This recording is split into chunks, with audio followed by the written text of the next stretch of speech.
Hello, EDLS 708ers, Dr. Palermo. I'm recording this pre-Easter, but I hope that you have a wonderful Easter weekend, some time with family and friends for renewal, as I said in my announcement to you. But post-Easter, we have a couple of weeks, and then we're going to be meeting together again. In week 12, you do have a couple of chapters to read, more in Fowler and Essex law and policy.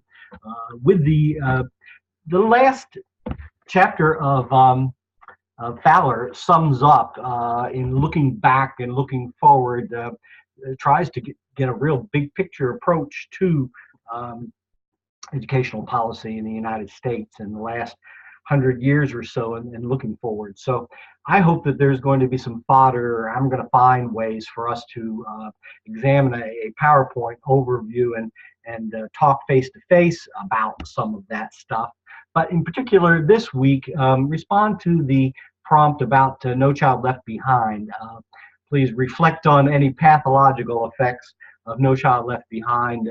You've experienced it in schools, so what did you see? And that's policy chapter 12 and the discussion board there. In school law, well, it touched on No Child Left Behind too, but I'm going to swing back around as we meet again and talk about charters, vouchers, alternatives. Chapter 11 in school law this week should be instructional programs attendance, but also homeschooling, charters, vouchers, and No Child Left Behind. So do keep up with your reading. Now, what I want you also to think about as we're looking ahead to our next face-to-face, April 14th, 15th, is presentations of your PAP Part Bs. I've enjoyed reading the policy analysis pieces of Part A's. Some of you have tackled a real problem that is a need for your district, and you're going to be making solid recommendations for improvements and ways to address and improve that policy. Great. I think your presentations, again, in a PowerPoint that you might deliver to superintendent, cabinet level folks, I would like you to present to us in class. And again, Tammy, I think if you're doing calendar law, or Lynn, your ideas about your homeless presentation, I think that was it.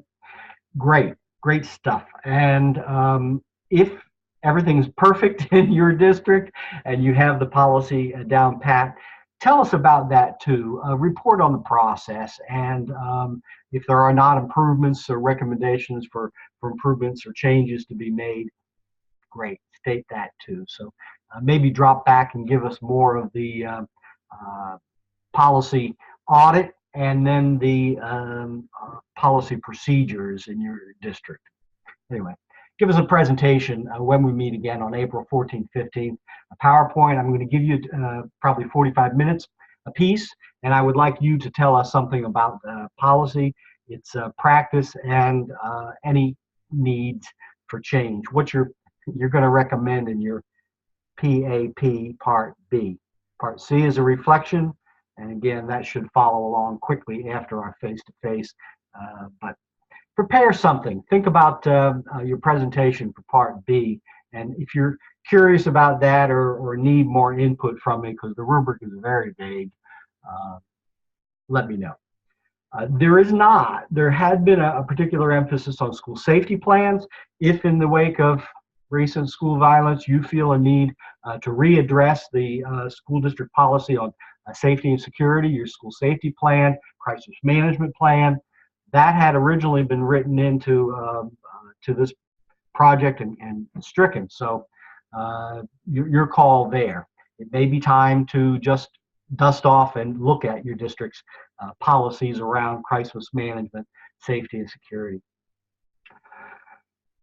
Lots of rambling about that. Ethics scenario part, this was Lowell's lead on scenario 11.